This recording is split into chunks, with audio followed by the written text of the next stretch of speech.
ወገኔ ተመለስ። ይምራን።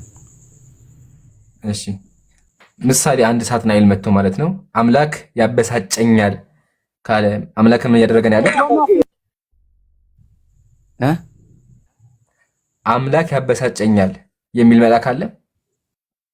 የለም የለም። እሺ መጽሐፍ ቅዱስ እስኪ አንብብልኝ።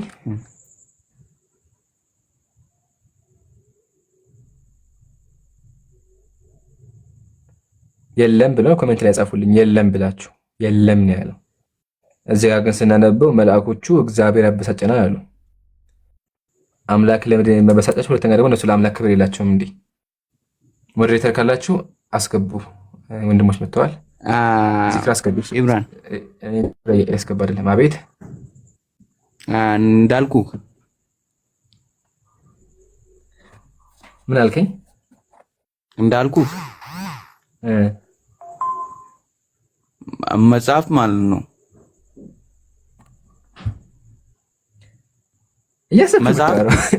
አስበህ ጨርሰህ ታወራለህ። ዩዘር ኖ ቆይ አንዴ ነገ ገብተህ ጥቅሱን ገና አይተህ አይሆንም።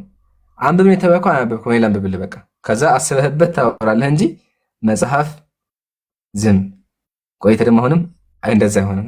ሰው ማክበር አለብን። ተመልከት።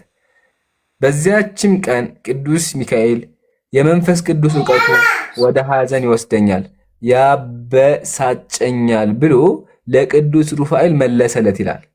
መልአኩ ምን አለ? መንፈስ ቅዱስ አምላክ ያበሳጨኛል አለ። እንዴት ነው ቅዱሳን መላእክት ብላችሁ የምታመልኳቸው የምትሰግዱላቸው አካላት የእግዚአብሔር አገልጋዮች አምላክን የሚሳደቡት? ቅድም አንተ የለም አምላክን አይሳደቡም ብለህ እዚህ ጋር ሲነበብ ያበሳጨኛል ብሎ መልአኩ ቅዱስ ሚካኤል ሲናገር እንመለከታለን። እና ለምንድን ነው አምላክን በዚህ መንገድ የሚናገረው?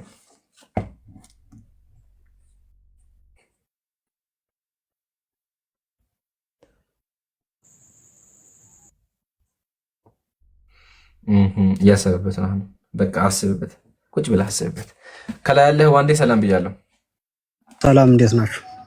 ሰላሙን አላመን ተቢያል ሁዳ። ከየት ቤተ እምነት ነህ? ጥያቄ ነበረኝ። ከየት ቤተ እምነት ነህ? እምነት ይሁዲ። ይሁዲ። እሺ፣ ጥያቄህን ማቅረብ ትችላለህ? አላህ አምላክ ነው? አዎ። አላህ አንድ ስም ነው ያለው። አላህ የሚል ብቻ ማለት ነው አይደል? አይደለም። አይደለም። ሌላ መጠሪያ ስሞች አሉት አላህ? አዎ። ማን ነው የሚባል? በጣም ብዙ ናቸው። ልጥቀስልህ? እስኪ ልስማው። እሺ፣ በመጀመሪያ አላህ የሚለው ኢትመዛት እንለዋለን፣ ወይም ደግሞ የአምላክ የባህሪ ስሙ ነው። አላህ ብለን እንጠራው፣ አምላክን አላህ ብለን እንጠራዋለን። ነቢያት የመጠሩት አላህ ብለው ነው። እሺ፣ ሌሎች ስሞች አሉት እንደ ከተባ ነዓም አሉት። አምላካችን በጣም ብዙ ስሞች አሉት። ለዛው ነብዩ ሰለላሁ ዐለይሂ ወሰለም ሐዲስ ላይ እኒ አስአሉከ ቢስሚከ الذي سميت به نفسك አንዘልተሁ ፊ ኪታቢክ አው ዐለምተሁ አሐደ ሚን ኸልቂክ አው ኢስተእተርተ ቢሂ ፊ ዒልሚል ገይቢ ኢንደክ ብለው ዱዓ ሲያደርጉ አላህ በሁሉም ስሞች እጠይቅሃለሁ፣ በመጽሐፍ ያወረድከው እንዲሁም አንተ ጋር በእውቀት ደረጃ ያለው ሰው የሚያውቀው በሆነ ስምህ ባሮች በጠሩበት ስሞች ብለው ነብዩ ዱዓ ሲያደርጉ የተመለከተው ማለት ነው። ከስሞቹ መካከል እነማን ናቸው ካልከኝ አርረሕማን፣ አርረሒም፣ አልገፉር፣ አልወዱድ፣ አልቃሂር፣ አልቀዲር፣ አልሙዒን በጣም ብዙ ስሞች 99 ስሞች ይደርሳሉ የታወቁ ማለት ነው። እነዚህ ምን ይባላሉ? ከአምላክ ባህሪ የተገኙ ስሞች ይባላሉ። አርረሕማን ማለት አዛኙ አምላክ ማለት ነው። አርረሒም ሩህሩህ ማለት ነው። ሩህሩህ ይባላል። ስለዚህ እነዚህ አምላክ መጠሪያዎች ናቸው። አምላክ ቁርአን ላይ ራሱን የጠራበት። ከዚህ ውጭ ደግሞ እኛ የማናውቃቸው ስሞችም አሉት። ለዛው ነብዩ አዩተርተ ቢሂ ፊ ዒልሚል ገይቢ ኢንደክ አንተ ጋር ባለህ ስም መጠይቅሃል፣ እኛ በማናውቀው በአንተ እውቀት ጋር ባለው የተናገሩ። ስለዚህ አምላካችን ብዙ መጠሪያ ስሞች አሉት። ግን ኢትመዛቱ ወይም ደግሞ የባህሪ ስሙ አላህ ተብሎ ይጠራል። ግልጽ ነው? እሺ ገባኝ። ይሄ እና ቁርአን ከመሰጡት በፊት አላህ የሚለው ስም ነበረ? አዎ ታወቅ ነበር አላህ? አዎ። እስኪ ማስረጃ። በጣም ጥሩ ምሳሌ አራማይክ ቋንቋ ታውቃለህ? አርሚት ቋንቋ? አራማይክ ወይም ደግሞ ዕብራይስጥ የእናንተ ቋንቋ። እሺ ያማ የኛ መጽሐፍማ እንዳትገባ ከሌላ ማስረጃ መሰለኝ። አይ አንደኛ መጽሐፉ ያንተ አይደለም፣ አንተን አይመለከትም። እሱን ለምን እንደልኩ አስረዳሃለሁ። መጀመሪያ ጥያቄ መልስ። የሚባል መጽሐፍ የሚባል ቋንቋ ታውቃለህ? የአርሚት ቋንቋ አውቃለሁ ግን አላህ ታውቃለህ? ጥሩ። እሺ አንዴ እሺ ልናገርና ትቀጥላለህ። ለምሳሌ አሁን አላህ ዋና መጠሪያ ስሙ አላህ ነው አይደለ? የእናንተ ፈጣሪያችሁ። አዎ እንደዛ ከሆነ አትደጋግመው። እሺ ችግር የለውም እንድትረዳው ብዬ ነው። እንደዛ ከሆነ አላህ የሚለው ስም ቁርአን ከመምጣቱ ከ1500 ዓመት ዓለም በፊት የሚለው ስም ነበረ ወይ ማለት ዓለም በሙሉ ያውቀው ነበር ወይ ይህን ስም የሚለውን እስኪ ማስረጃ ስጠኝ። አዎ ሜቢ እየሰማህን አይደለም እንጂ መልሱ ነግሬህ ነበር። እየደጋገምከው ነው ያለው። አሁን አንተ ያለኸው ከባድ ጥያቄ ጠየቅ መስሎሃል። ለዛ ዝም ብለህ የሰማኸውን ነገር ብቻ የምደጋግመው። ስለዚህ መደጋገሙን ተውና ጆሮህን ወደ ኤርፎን አስጠግተህ ወደ ሞባይል አስጠግተህ ለማዳመጥ ሞክር። አመሰግናለሁ። ምን አልኩ? ዕብራይስጥ ቋንቋ አልኩ።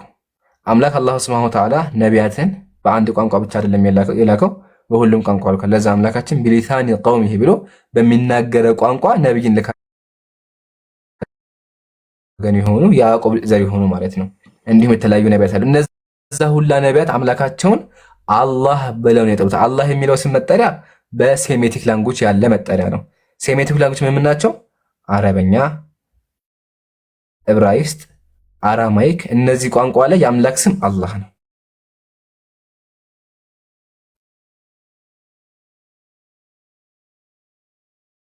አምላካቸውን አላህ ብለው እንደጠሩ ከነ ማስረጃው እናቀርብልሃለን ማለት ነው። በጣም ጥሩ። እሺ አልጨረስኩም። ሚውት አድርገው አንዴ ጨርስ ታወራለህ። እሺ አንዋር አመሰግናለሁ። ከፍቶልሃል አንዋር። አሁን እዚህ ጋር የከፈትነው ምን ቋንቋ ነው ካልን በጥንት ዘመን የሚነገር ነቢያት የተናገሩት ቋንቋ ነው። እነ ኢየሱስ የተናገሩ ቋንቋ አራማይክ ይባላል። አራማይክ ቋንቋ በይሁዳ ወይም ደግሞ በእስራኤላውያን ዘንድ የሚነገር ቋንቋ ነው። እሺ በይሁዳ ወይም በአራማይክ ቋንቋ መተኛ አምላክ ስም ማን ነው ብለን ስንጠይቅ ሂብሩ አራማይክ ሌክሲከን የሂብሩ ሌክሲከን መጽሐፎች እናገኛለን። ሌክሲከን የቋንቋ ማብራሪያዎች መጽሐፎች ማለት ነው። ኦኬ የአምላክ ስም ማን ነው ብለን ሰርች ስናደርግ እዚህ ጋር ይታያል ጋድ ይላል በእንግሊዘኛው። ከዛ በኋላ ወደ አራማይክ ሲቀይ ምን አለ? ኢስተርን አላህ፣ ዌስተርን ደግሞ አላህ ብሎ ያስቀምጠዋል። አያ ስለዚህ በአራማይክ ቋንቋ የአምላክ ስም አላህ ነው። ጋድ የሚለው ሊትራሊ አላህ በሚል ተቀምጧል። ይሄ አንደኛ ማስረጃ ነው። ሁለተኛ ማስረጃ ምን ታነሳለህ? ይሄ የአርሚት ቋንቋ የነበረው መቼ ነው? በመቼ ዘመን? በጥንት ዘመን። መቼ? ለብዙ ከ10 ሺህ ዓመታት በፊት ጀምሮ የነበረ ቋንቋ ነው። ከ10 ሺህ ዓመታት? አዎ። ዓለም ከተፈጠረች ለራሱ አሁን 10 ሺህ ዓመታት ይሞላል። ታዲያ ስንት ዓመቷ ነው? ስንት ዓመቷ ነው ዓለም ከተፈጠረች? ዓለም ከተፈጠረች በይሁዳውያን አቆጣጠር አዳም ከሚባለው ከተፈጠረ ጀምሮ 5786 ዓመተ ዓለም ነው። 10 ሺህ ዓመት ትላለህ? ዓመተ ምህረት እንኳን አታውቅም። ኧረ ወይኔ ተዋረደ። የሚያስቀኝ እኮ እሱ ነው። ቢላህ አለይኩም ምንድን ነው ያለው? ሰምታችኋል? ዓለም ከተፈጠረ ገና 5000 ዓመቱ። ሳይንቲስት ደግሞ ሚሊዮን ዓመት የሞላው አስክሬን አግኝተውልሃል። አውዙ ቢላህ። እሱን ተውትና 10,000 ዓመት ያለፈው ጽሁፍ አለ። ያጀማ 10,000 ዓመት ያለፈው ጽሁፍ አለ። 10,000 ዓመት ያለፈው አጥንት አለ። ወገናችን ደግሞ ምን አለ? ዓለም ከተፈጠረች 5,000 ዓመት ሆነው አለ። አውዙ ቢላህ። ይሄ በቃ ሊትራሊ ድድብና መልክ ሰርቶ ይባላል። ለቃል ቁረጥ አከብርሃለሁ፣ ግን ድድብና መልክ ሰርቶ ያሳቀኝ ነው እኮ ምንድነው? ተዋረድክ ይለኛል። ዝም እሱ በል መርፌ ስትወጋ አጭሁ። ደግሞ የሚያስቀው ነገር ምንድን ነው ያለው? ተዋረድክ ይለኛል። ለማንኛውም እናውጣና እናሳይ። ሉሲን ክፈትለት። የሀገራችን ብርቅዬ ነው። እሺ አሁን ዓለም ከተፈጠረ ዝም በል አታቋርጥ። ዝም ብለህ አዳምጥ። መጀመሪያ ጆሮውን ተጠቀም ጎበዝ ልጅ። እሺ ኧረ ጉድ እኮ ነው የደረስንበት ዘመን። ወላሂ ጉድ ነው። እቺ አጽም ስንት ዓመቷ ነው ወገን? ስንት ዓመቷ ነው? ድንቅነሽ እና እነ ሉሲ ኢትዮጵያ የተገኙ ስንት ዓመታቸው ነው?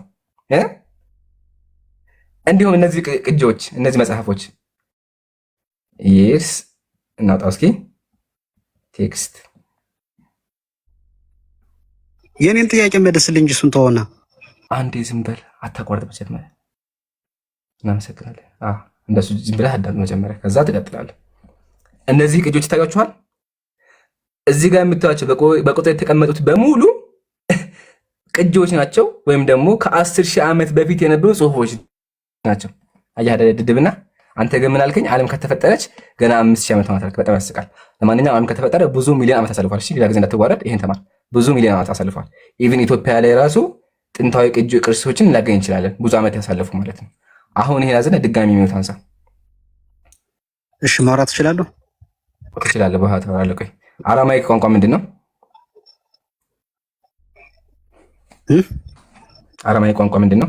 አራማይክ ቋንቋ ማለት የመጀመሪያው ቤተ መቅደስ ከፈረሰ በኋላ የባቢሎን ንጉስ ናቡከደነፆር ህዝበ እስራኤልን በስደት ጋሉት ወስዶ በተቀመጡ ጊዜ ታልሙድ ባቢሌ የሚባለውን የቃሉን ኦሪት ሲጽፉት በአርሚት ቋንቋ ነበር የጻፉት። ከዛ በኋላ አርሚት ቋንቋ መጣ። አሁን አንተ ምን አልከኝ? ዓለም ከተፈጠረ 10000 ዓመት ነው አልክ። አንዴ ረጋ በልና አራማይክ ቋንቋ ከተፈጠረ ስንት ዓመት ሆነው? አራማይክ ቋንቋ ከተፈጠረ ከ2400 የመጀመሪያው ቤተ መቅደስ ከፈረሰ በኋላ ነው አርሚት ቋንቋ ዓመት ያልኩ። በቁጥር ተናገር። 2400 ዓመት ያለፈው 2480 ምናምን ዓመት አለ። እሺ ማስረጃ ክፈት። ከዛ በፊት አይታወቅም። አንዴ እሺ ላተልቅህና ማስረጃ ክፈትልኝ። ያላ ማስረጃ አሁን አለማወቅህን ኢንሻአላህ በራስህ እንትን አስተምርሃለሁ። እሺ ወንድሜ አሁን እስኪ ማስረጃ። ችግር የለውም በእውቀት ካወራህ ችግር የለውም። እሺ ማስረጃ የሚሆንልህ ቤተ መቅደስ መቼ ነው የነበረ? የፈረሰ መቼ ነው ታውቃለህ? አልጠየቅኩም እኔ እኮ ማስረጃ ሰጠህ ነው ጥያቄ። ቆይ አንዴ መጽሐፍ ከፍተህ ነው በሀሳብ ደረጃ ቤተ መቅደስ ፈረሰ ብለህ አታንሳብኝ። ሊዋ ፈረሰው መናፈረው ጥያቄያችን አይደለም። ጥያቄያችን ካልኩሌሽን ሰርተህ መጽሐፍ ከፍተህ በዚህ ዓመት አልፋቤት ተናገር። አክቹዋሊ ሰርፕራይዝ አቀርብልሃለሁ። ኦልደስት ቋንቋ እንደሆነ አሳይካለሁ። ግን መጀመሪያ አንተ ኢንሻአላህ እስኪ ለተናገርካት ነገር ማስረጃ ክፈት። ስለዚህ በአንተ ማስረጃ እንደማታውቅ አሳይ እስኪ። እኮ እየነገርኩህ እኮ ነው። ከሆነ ታሪክ ያንተ ንግግር አይደለም የፈለኩት። አንዴ ንግግር ሳይሆን የሚነበብ ማስረጃ ነበር የፈለኩት። ለምንድን ነው መጥቼ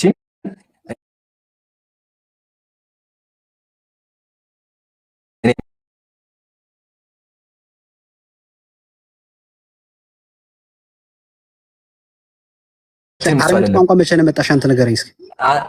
አንተ ተጠያቂ እኮ እኔ እኮ መለስኩልህ። አንተ ምን አልከኝ? 2480 ዓመት ለመልስ ማስረጃ አንተ ለመልስ ማስረጃ ከነገስታት መጽሐፍ ላይ ተጽፏል። እሺ ቦታውን ምዕራፉን ከፍተህ አሳየን። ቁጥሩና ገጹን አላስታውሱም፣ ግን ታሪኩ የሚለው እንደዛ። በቃ ዝም በል ይዘህ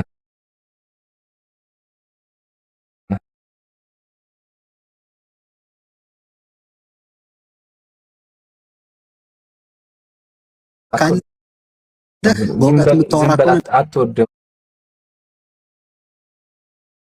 ግን አስተምርሃለን።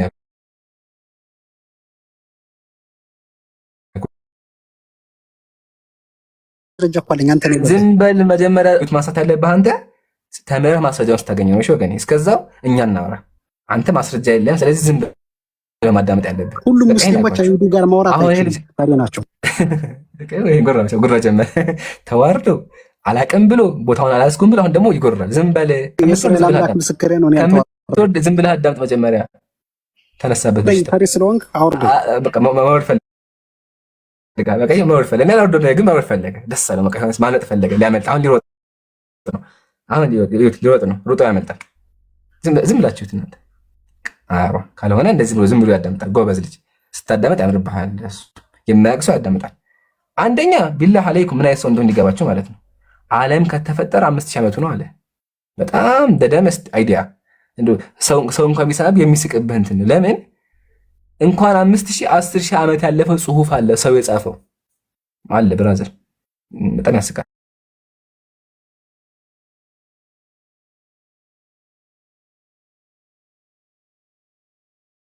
እነ ሉሲ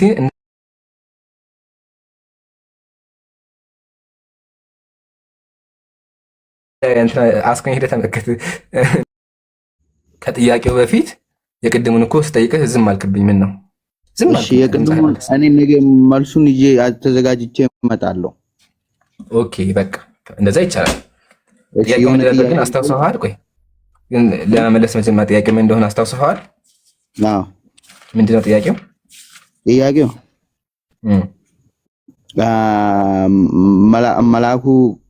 መልአኩ ገብርኤል በአጋም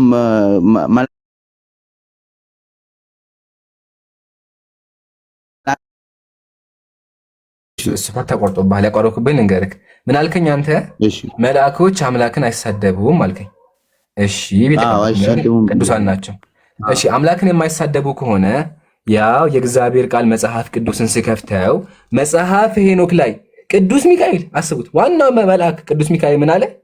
በዚያችን ቀን ቅዱስ ሚካኤል የመንፈስ ቅዱስ ዕውቀቱ ወደ ሐዘን ይወስደኛል ያበሳጨኛል ብሎ ለቅዱስ ሩፋኤል መለሰለት ይላል።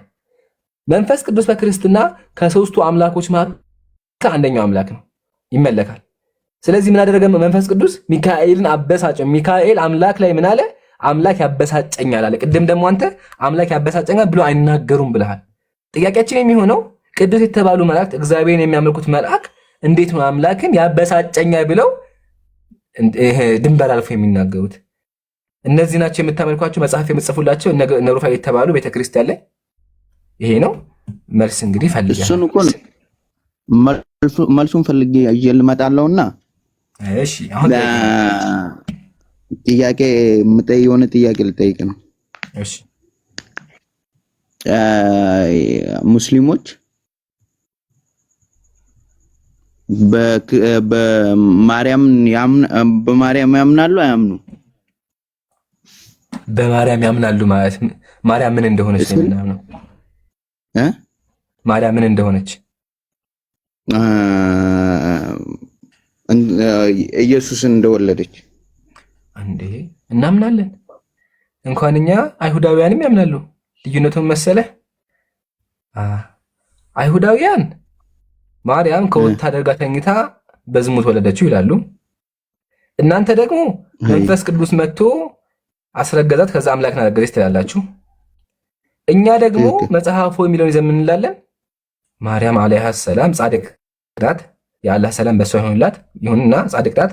የወለደችው ግን ሰው ነው፣ እንዲሁም ደግሞ ነብዬው ጻድቅ ነው የወለደችው። ለዚህ ማስረጃ ደግሞ መጽሐፋችሁም ላይ አለ፣ ቁርአን ላይም አለ። ቁርአን ላይ ስመጣ ቁርአን አምላካችን ምን አለ? ወኡሙሁ ሲዲቀቱን እናቱ ጻድቅ ናት አለ። ስለዚህ ማርያም አለይሃ ሰላም ጻድቅ ናት። ቀጥሎ ደግሞ የወለደችው ምንድነው? የአላህን ባሪያ ነው። ልጇ ምን አለ? ኢኒ አብዱላሂ አታኒ አልኪታበ ወጀዐለኒ ነብያ፣ እኔ የአላህ ባሪያ ነኝ፣ መጽሐፍን ሰጥቶኛል፣ ነብይ አድርጎኛል፣ ለእናቴም ታዛዥ አድርጎኛል ብሎ መሰከረ። ስለዚህ የወለደችው ጻድቅ ሰው ነው። እንዲሁም የሉቃስ ወንጌል ምዕራፍ 1 ቁጥር 31 ላይ እነሆ ትጸንሻለሽ ወንድ ልጅም ትወልጃለሽ ይላል። ወንድ ልጅ። ስለዚህ ማርያም የወለደችው ወንድ ልጅ ነው። ቀጥሎ ዘመራፍ ደግሞ የሚላለ ሊገረዙትን 8 ቀን በሞላው ቁጥር በመላኩ አስቀድሞ ይናገራል። ሊገረዙትም ይላል። የተገረዘ እንደኔ እንዳንተ በቃ ሙሉ ሰው የሆነ ሰው ነው ኢየሱስ ማለት ነው። ይሄ ደግሞ መጽሐፍ ላይ አለ። የእናንተ የአይሁዳውያን ንግግር መጽሐፍ ላይ የለም። አይሁዳውያን ማርያም በዝሙት ወለደች ይላሉ። እናንተ ደግሞ አምላክ ነው የተረገዘው ትላላችሁ። ሁለታችሁም ማስረጃ ያላችሁ። እንዳልኩ ኢምራን አቤት። ይሄ አስረዳኩም ተመችቶኛል። ግን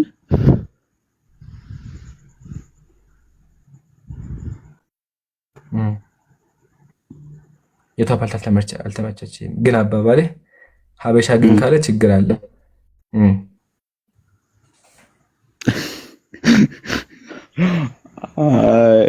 እንዳልኩ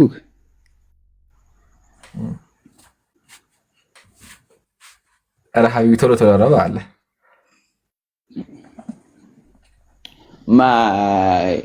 ኢየሱስ እንደወለደች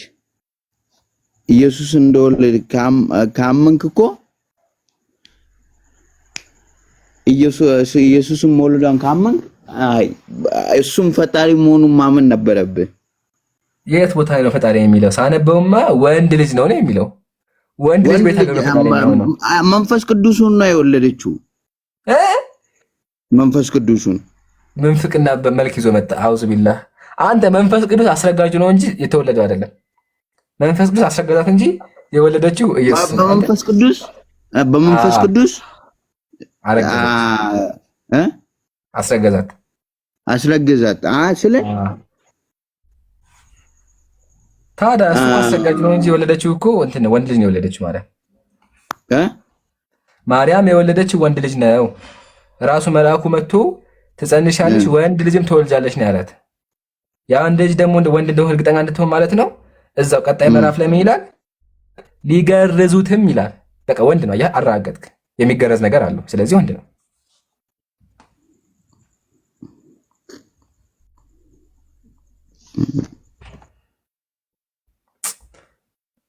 ይዘሪ በቃ ሚውት አድርገህ አስበህ እናወራለን። እሺ አስበትና ወረደ ሲያወራ ያወራና ዝም ይላል። ከዛ አስቡ ነው የሚያወራው። ለማንኛውም ያጀማ ታብታ ማድረግ አትርሱ። ኮፒ ሊንክ አድርጉ። ነቃ እንበል። እሺ ማስረጃ አግኝተሃል? አንተ አሳየኝ እኮ ሆነን አታውቅም ብለኛል። አንተ መቼ እንደነበር በቃ ዝም በል። እስካሁን ማስረጃ የጠበቅህ ነበር። አሁን ደቂቃ አለ። ማስረጃ ካለ እስካሁን ያገቻ ተቀምጦ ያዳምጥና ከዛ በኋላ ሚውት አንስቶ ማስረጃ ቀርበኛል አሉ። እስካሁን ዝም ያልከው እኮ አራማይ ቋንቋ የነበረው ከ2000 ዓመት በፊት ነው ላልከው ማስረጃ የፈለክ ነው። ባፊ ጠፉ በለፈለፉ ትል ነበር አያት። ይሄ ነው በቃ። ስለዚህ ይቅርታ ጠይቃለህ ወይም ተመናት ትመጣለህ። አሁን ደቂቃ አለ። ዝም ብለህ ማስረጃህን ፈልግ። እንደሱ ያምርብሃል። እሺ አመሰግናለሁ። ለማንኛውም የይሁዲን ሰው እንደምትፈሩ ግን ፈሪው አንተ ነህ። ማስረጃ የለህ አንተ ነህ። ዝም ሮጥ ኪል በቃ ሩጥ። እንደዛ ሩጥ አምልጠን ሩጦ እንደዛ ናቸው በቃ። አሁን ሩጦ አመለጠ ማለት ነው። እስካሁን ዝም ብሎ ማስረጃ ፈልጋለሁ አለ። ሞከረ። ከዛ በኋላ ሲከብደው ሮጠ። እንደዛ ያወጣል። እሺ አቡሽ ሰላም ብያለሁ። ሰላም እንዴት ነህ? ሰላሙን አላ መን ተቢዐል ሁዳ። ከየት ቤተ እምነት ነህ? ሙስሊም ነኝ። ኦኬ ጥያቄ አለ? አዎ ጥያቄ አለኝ። ይቻላል? እሺ ለብዙ ጊዜ የነበረ ጥያቄ ነው። መልእክተኛን እስከምንልክ እንቀጣለን የሚለው የቁርአን አያ አለ ሱረቱል ኢስራ ላይ ይመስለኛል። እሺ ሱረቱ አሊ ኢምራን ላይ ሆኖ ብቻ እንጃ በእሳት ጉድጓድ አፋፍ ላይ ነበራችሁ ከሷ ማዳናችሁ የሚለው የቁርአን አያ ታውቃለህ አይደል? አዎ እሱን እስኪያወጣልኝና ቆይ እሱን እያነበብኩ እንድጠይቅ ማለት ነው። መልእክተኛ እስከምንልክ ድረስ ከሱ የምንቀጣ አይደለንም ካለ መልእክተኛ ሳይላክላቸው በፊት እነዛ ህዝቦች በእሳት ጉድጓድ አፋፍ ላይ ነበሩ የሚል ጥያቄ ነው። እሺ ሜቢ ወኩንቱም አላ ሸፋ ሑፍረት ሚን ናሪ ፈአንቀዘኩም ሚንሃ የሚለው አልተረዳሁም። ለዛ ነው ችግሩ። እዛ ላይ አምላካችን ስለምን የተናገረው ነው ካልን ሰዎች በሙሉ ጠፊዎች እንደነበሩ ገሃነም ሊገባ እንደነበረ ግን ደግሞ አምላክ እንዳዳነን ነው። አምላክ በምንድን ነው ያዳነን? መልእክተኛ በመላክ ስለ እስልምና በማስተማር ከፈጠረን በኋላ ፈጥሮ ዝም ብሎ አልለቀቀንም። ነብይ ላከልን። ነብይ በመላኩ ምን ሆነን? ዳንን። ገሃነም ከመግባትና የፈጠረንን ከመርሳት ዳንን። ሰዎች በባህሪያቸው ጊዜ በራቅ ቁጥር ክደት እያመጡ ምንፍቅና እያመጡ ይጨምራሉ አይደለ? ከቀጥተኛው መንገድ ይወጣሉ። አምላክ በዛ ቢተውን ጠፍተን እንቀር ነበር። ግን ደግሞ መልእክተኛ ደግሞ እንዳዳነን ነው የሚናገረው።